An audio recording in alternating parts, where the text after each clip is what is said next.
Right, Shola, so you were not, I don't, you are, reiterate that point to me again, reiterate the point to me again. My point is that we are coming from a completely dead situation. The dog was dead The already. dog was dead, and then you start to see one life in one limb, and you are upset that the dog is not running.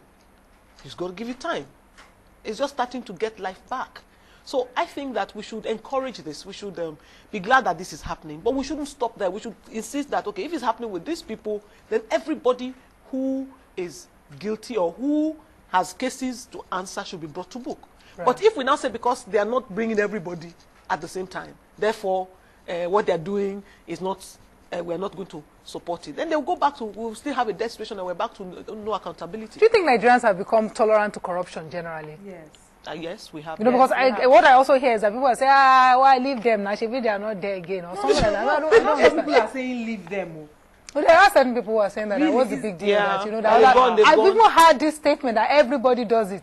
That's what they say, that, Yeah, you know, that, everybody does. yeah. So why, you know, I mean, how has it become like that, that this society, it seems to be that people have a sense that it's all our property, that if it's your turn, that God has put you there, take your own. When my own turn, I will take my own. Do you get that sense? Yeah, it's unfortunate, but that's what we have become as a nation.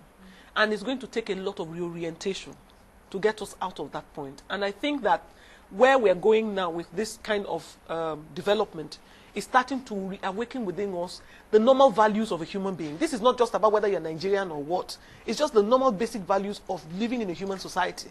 That there is accountability. If you're put in charge of stuff in trust for everybody else, you should be accountable. Do you think it would affect, do you really actually believe that this will affect the performance of the governors who are there now? I don't think so. I think we'll caution them. Exactly. I think it will caution them, but what I'm afraid of is that the caution will only lead them to cover their tracks better. And so that means we'll get more smarter in getting them and in picking them out. There's no, What would change? What do you think might change that dynamics? I think, in what way can this exercise change the dynamics in such a way that future people who are in government or people who are going to get to government in future will be more circumspect? I'll tell you what I think. I think that while it may not curtail the level of recklessness, as in stop it entirely, what this is doing for us is that it's emboldening the average Nigerian to challenge. Before, because you didn't have any structures that would take it up if you wanted to challenge it, you didn't bother to challenge it.